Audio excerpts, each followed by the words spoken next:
Suara sepatu kerja itu terdengar setiap pagi sebelum matahari terbit. Arman selalu berangkat paling awal, pulang paling malam. Tapi di balik kerja kerasnya, rumah itu tak pernah hangat. Setiap pulang, wajah istrinya lebih dingin dari angin malam. Bagi Laras, uang yang dibawa Arman selalu kurang. Tak peduli seberapa keras ia berjuang, yang didengar hanya keluhan dan tuntutan. Hingga akhirnya, satu pagi Arman tak lagi pulang. Mari kita bahas. Arman bekerja sebagai sopir truk antar kota. Setiap hari ia berangkat sebelum matahari terbit dan pulang saat malam sudah larut. Gajinya pas-pasan, tapi cukup untuk makan dan bayar sewa rumah. Namun bagi Laras, semua terasa kurang. "Cuma segini lagi, Man," katanya lembur. Ucapnya sinis sambil menghitung uang di meja. Arman hanya diam, menatap lantai. Bagi Laras, hidup sederhana adalah kegagalan. Ia membandingkan suaminya dengan tetangga yang bekerja di kantor dan punya motor baru. "Lihat si Tono, istrinya aja tiap minggu bisa belanja," katanya. Arman menahan diri untuk tak menjawab. Ia tahu, apapun yang dikatakannya hanya akan memicu pertengkaran panjang. Malam itu Arman makan sendirian di dapur. Laras sibuk men-scroll ponselnya, melihat toko online. "Aku cuman pengintas baru, masa segitu aja nggak bisa," ujarnya tanpa menatap suaminya. Arman menelan nasi yang mulai dingin. Dalam hatinya, ia berpikir betapa sulitnya membuat seseorang merasa cukup. Di tempat kerja, Arman dikenal rajin dan jarang mengeluh. Ia rela mengambil rute tambahan demi uang lembur. Namun setiap kali pulang, wajah Laras selalu sama, cemberut dan kecewa. "Kerja kerasmu tuh hasilnya mana?" sindirnya. Kata-kata itu lebih menyakitkan dari lelah di tubuhnya. Suatu sore Arman pulang membawa sedikit oleh-oleh, roti kesukaan Laras. Ia berharap bisa melihat senyum di wajah istrinya. Tapi Laras hanya berkata dingin, "Beli beginian, mending uangnya ditabung." Arman terdiam. Bahkan hal kecil yang ia lakukan untuk menyenangkan istrinya selalu salah di matanya. Hari demi hari Arman mulai takut pulang. Bukan karena rumahnya jauh, tapi karena suasananya dingin. Ia lebih nyaman di jalan, di antara suara mesin dan debu, daripada mendengar ocehan yang tak pernah berhenti. "Kamu tuh nggak pernah ngerti aku," teriak Laras suatu malam. Arman hanya menunduk. Ketika gajian tiba, Arman langsung menyerahkan semua uangnya. "Ini buat bulan ini," katanya pelan. Laras menghitung cepat, lalu mendengus. "Kok segini doang? Harga bahan naik, kamu pikir gampang ngatur rumah tangga?" Arman mengangguk. Meski di dalam hati, ia ingin menjelaskan betapa susahnya mencari uang di jalanan. Suatu malam Arman mencoba bicara baik-baik. "Ras, kita harus belajar bersyukur. Aku udah usaha semampuku." Tapi Laras malah menatapnya sinis. "Syukur nggak bikin dapur ngebul, Man." Jawaban itu membuat Arman terdiam lama. Kata-kata Laras bagai tamparan yang menegaskan, kerja kerasnya tak pernah cukup. Di luar rumah, hujan turun deras. Arman duduk di teras menatap jalan kosong. Ia mulai mempertanyakan dirinya sendiri. Apakah ia gagal jadi suami? Padahal setiap hari, ia hanya ingin keluarganya bisa makan dan hidup tenang. Tapi seolah semakin keras ia bekerja, semakin tak berarti dirinya di mata Laras.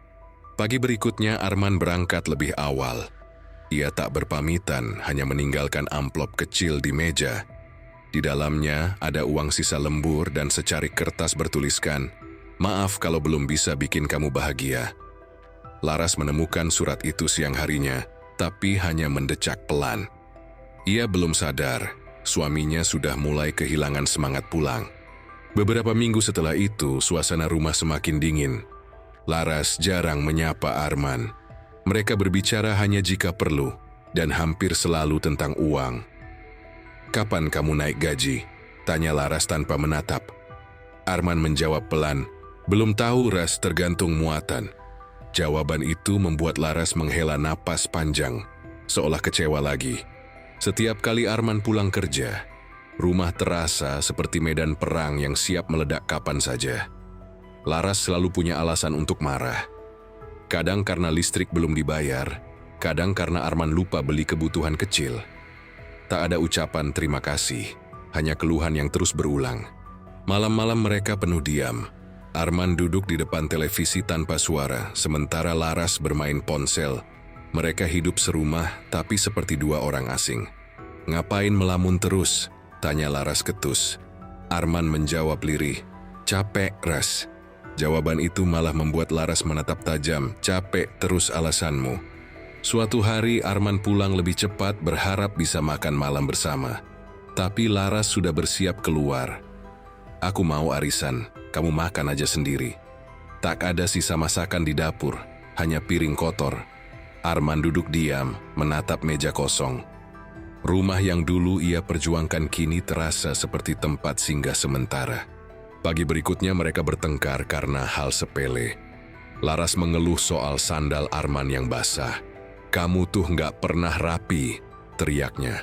Arman mencoba menahan emosi, tapi akhirnya menjawab, "Kamu marah terus, Ras. Aku salah apa lagi?" Laras tak menjawab, hanya menutup pintu kamar dengan keras. Tetangga mulai memperhatikan perubahan mereka. Arman jarang tersenyum. Laras sering keluar rumah dengan wajah kesal. Rumor pun mulai beredar, tapi Arman tak peduli. Ia hanya ingin rumahnya kembali tenang. Namun setiap kali mencoba memperbaiki keadaan, Laras selalu menolak bicara. Suatu malam hujan deras mengguyur. Arman duduk di ruang tamu menunggu Laras yang belum pulang. Jam menunjukkan pukul 11 malam. Ketika Laras tiba, Arman bertanya pelan, "Kamu dari mana?" Laras menjawab ketus, "Nggak usah ngatur, aku capek." Arman hanya terdiam, membiarkan dingin hujan masuk bersama kata-kata itu. Hari-hari berikutnya Arman semakin tenggelam dalam kesunyian. Ia tidur di ruang tamu, bukan karena diusir, tapi karena sudah tak ada lagi kehangatan di kamar mereka. Laras seolah tak peduli. "Kamu kayak nggak betah aja di rumah," sindirnya. Arman menjawab singkat, "Mungkin memang udah nggak betah." Ketika pagi tiba, Laras masih sibuk berdandan. Arman menatap dari jauh. Teringat masa saat Laras dulu sederhana dan ramah. Kini, yang tersisa hanya dingin dan jarak. "Aku kerja buat kita, Ras," ucapnya pelan. Laras menatap kaca, menjawab tanpa emosi. "Tapi hasilmu belum cukup buat bikin aku bahagia." Kalimat itu menancap dalam di hati Arman. Ia sadar, sekeras apapun ia bekerja, tak akan bisa memuaskan seseorang yang tak tahu cara bersyukur. Rumah yang dulu ia bangun dengan cinta kini hanya dinding tanpa jiwa. Setiap malam, ia mulai berpikir, apakah masih pantas pulang ke tempat yang tak lagi memeluknya? Musim hujan datang dan tubuh Arman mulai melemah. Batuk tak kunjung reda, kepala sering pusing, tapi ia tetap memaksakan diri bekerja. "Kalau aku istirahat, siapa yang bayar sewa?" gumamnya. Di rumah, Laras tak menyadari perubahan itu. Ia hanya melihat uang yang semakin sedikit masuk ke tangannya. Suatu pagi, Arman jatuh pingsan di gudang. Rekannya membawanya pulang. Laras yang membuka pintu tampak kesal, bukan panik. "Kenapa sih sampai begini? Besok kerja lagi kan?" tanyanya datar. Arman lemah menjawab, "Aku butuh istirahat, Ras." Tapi Laras malah mendengus, "Istirahat mulu, uang dari mana?" Hari-hari berikutnya Arman hanya bisa berbaring di kasur tipis di ruang tamu. Ia batuk keras, sesak napas, tapi tak ada obat di meja. Laras duduk di dekatnya, sibuk menggulir ponsel. "Aku minta tolong beliin obat," kata Arman pelan. Laras menjawab tanpa menoleh, "Uang dari mana? Kamu aja udah nggak kerja." Sore itu Arman berusaha bangun dan berjalan keluar rumah untuk mencari udara segar. Tapi Laras malah memarahinya. "Kamu tuh malah keluar.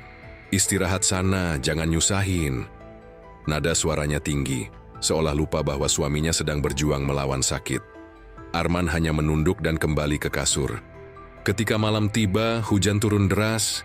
Arman menggigil sementara Laras tetap di kamar menonton drama di ponselnya. "Ras, bisa tolong ambil selimut?"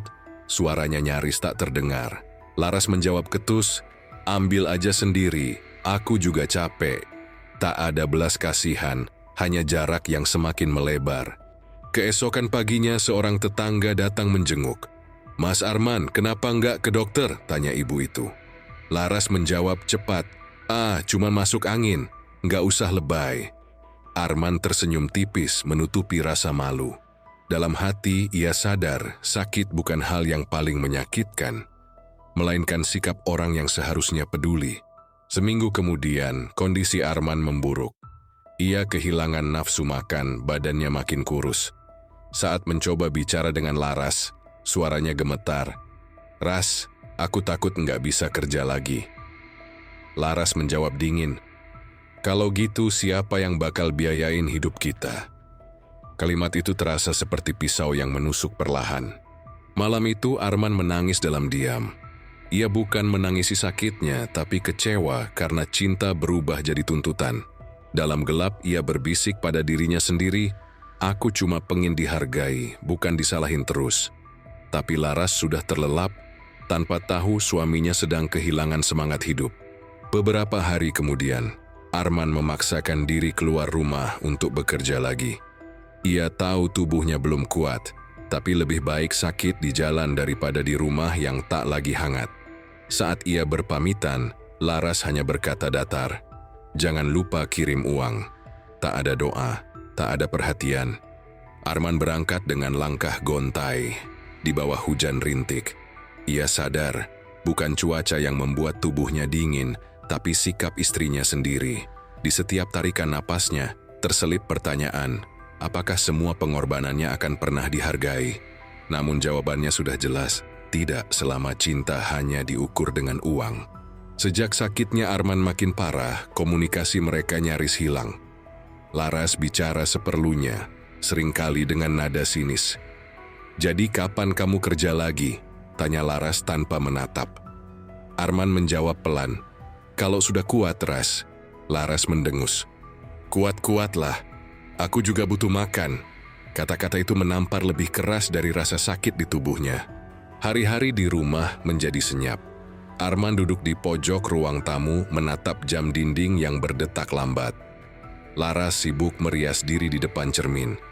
Tak ada lagi percakapan, tak ada perhatian. Hanya dua orang yang masih tinggal di bawah atap yang sama karena kewajiban, bukan kasih. Arman mulai berbicara lebih sedikit. Ia belajar diam karena setiap kalimat yang keluar selalu berujung perdebatan. "Kamu tuh selalu nyalahin aku," ujarnya suatu malam. Laras menjawab cepat, "Kalau kamu tanggung jawab, aku nggak bakal ngomel." Arman tak menjawab. Ia hanya menatap lantai menelan semua luka tanpa suara. Tetangga yang dulu mengenal mereka sebagai pasangan sederhana mulai jarang melihat Arman. "Mas Arman kemana, Bu Laras?" tanya salah satu. Laras menjawab dingin, "Lagi males kerja, katanya sakit." Arman yang mendengar dari balik pintu hanya tersenyum pahit. Ia sadar bahkan citranya di mata orang lain pun hancur karena mulut istrinya sendiri. Suatu malam, Arman mencoba menulis sesuatu di buku kecilnya. Ia menulis semua yang ingin ia katakan tapi tak pernah bisa. Tentang lelah, tentang kecewa, tentang rasa ingin dimengerti. Saat Laras masuk kamar dan melihatnya menulis, ia bertanya sinis, "Curhat di buku sekarang?" Arman menutup buku itu tanpa menjawab. Emosi yang dipendam perlahan berubah jadi dingin. Arman tak lagi berusaha menyenangkan Laras. Ia berhenti membawa oleh-oleh, berhenti mencoba menghibur. Semua upaya terasa sia-sia. "Kamu tuh udah beda," kata Laras suatu pagi. Arman menjawab tenang, "Mungkin aku cuma capek." Laras memalingkan wajah, tak menyadari makna kalimat itu.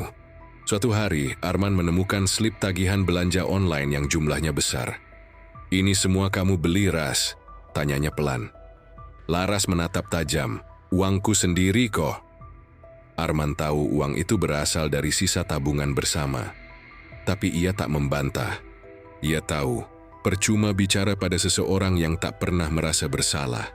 Di tempat tidur, Arman sering pura-pura tidur lebih awal. Ia tak ingin mendengar lagi nada tinggi. Tak ingin membalas kata-kata pedas. Dalam diam, ia mulai menjauh, bukan secara fisik, tapi dari dalam hati. Laras masih mengira ia diam karena takut, padahal Arman sedang belajar berhenti peduli. Malam itu hujan kembali turun. Arman duduk di teras menatap langit. "Dulu aku cuma pengen keluarga kecil yang tenang," gumamnya. Air mata nyaris jatuh tapi ia tahan. Di balik jendela, Laras menutup tirai dan masuk kamar. Dua dunia yang dulu menyatu kini benar-benar terpisah tanpa suara. Dalam kesunyiannya Arman sadar, cinta yang terus diinjak lambat laun mati tanpa perlu pertengkaran. Ia masih tinggal di rumah itu, tapi jiwanya sudah pergi jauh. Bukan karena berhenti mencintai, tapi karena sudah berhenti berharap. Di titik itu, cinta berubah jadi kebiasaan, dan kebiasaan berubah jadi penjara. Pagi itu rumah terasa sepi. Tak ada suara batuk, tak ada langkah kaki. Laras keluar kamar dan mendapati kasur ruang tamu kosong. Di atas meja ada secarik kertas dan dompet lusuh. Tulisan di kertas itu singkat, "Aku mau pergi, Ras. Jaga dirimu." Laras membacanya berulang kali. Masih mengira Arman hanya pergi kerja seperti biasa. Hari pertama tanpa Arman terasa aneh. Tak ada yang menyiapkan teh, tak ada suara pintu pagi. Tapi Laras menepis rasa itu. "Paling juga balik malam," gumamnya. Namun hari berganti malam dan Arman tak pulang. Teleponnya mati, pesan tak dibalas. Laras mulai gelisah tapi gengsinya menahan untuk mencari. 2 hari kemudian, Laras mendapat kabar dari rekan kerja Arman. "Bu, Mas Arman dibawa ke rumah sakit, pingsan di jalan." Suaranya gemetar mendengar itu. Ia bergegas ke rumah sakit. Saat tiba, Arman terbaring lemah dengan infus di tangan. "Kenapa nggak bilang sakit lagi?" tanya Laras lirih. Arman hanya tersenyum tipis. "Aku udah sering bilang tapi kamu nggak dengar." Beberapa hari di rumah sakit menjadi waktu yang paling sunyi bagi Laras. Ia duduk di kursi, memperhatikan wajah suaminya yang semakin kurus. Untuk pertama kalinya, ia merasa bersalah. Setiap batuk Arman mengingatkannya pada kata-kata tajam yang pernah ia ucapkan. Tapi waktu tak bisa diulang. Luka yang ia buat sudah terlalu dalam. Dokter mengatakan Arman butuh istirahat panjang. "Kalau terus dipaksa kerja bisa bahaya," katanya. Laras mengangguk pelan, menunduk. Dalam hati, ia tahu, semua ini akibat dari tuntutannya sendiri. Tapi ia tak punya keberanian untuk meminta maaf. Hanya diam dengan air mata yang tertahan di ujung mata. Ketika akhirnya Arman diizinkan pulang, rumah itu terasa berbeda. Laras berusaha bersikap lembut, tapi jarak sudah terbentuk. "Makan dulu, Man," ucapnya pelan. Arman menatapnya sebentar lalu berkata, "Aku nggak lapar." Tak ada amarah, tak ada teriakan, hanya ketenangan yang justru lebih menyakitkan dari pertengkaran. Beberapa minggu setelah sembuh, Arman memutuskan untuk pindah kerja ke luar kota. "Aku dapat tawaran baru," katanya datar. Laras menatap terkejut. "Terus aku gimana?" Arman menjawab tanpa emosi. "Kamu bisa urus diri sendiri, kamu kan kuat." Kalimat itu membuat Laras terdiam. Ia baru sadar kali ini Arman benar-benar pergi bukan karena marah, tapi karena sudah selesai. Hari-hari berlalu tanpa kabar. Laras mulai merasakan sunyi yang tak pernah ia kenal sebelumnya. Dulu, ia sering mengeluh rumah terlalu sempit, tapi kini keheningan membuatnya sesak. Setiap benda di rumah itu mengingatkannya pada Arman. Sandal di depan pintu, gelas retak di dapur, bahkan kursi di teras tempat Arman biasa duduk. Suatu malam Laras menatap foto lama mereka di meja.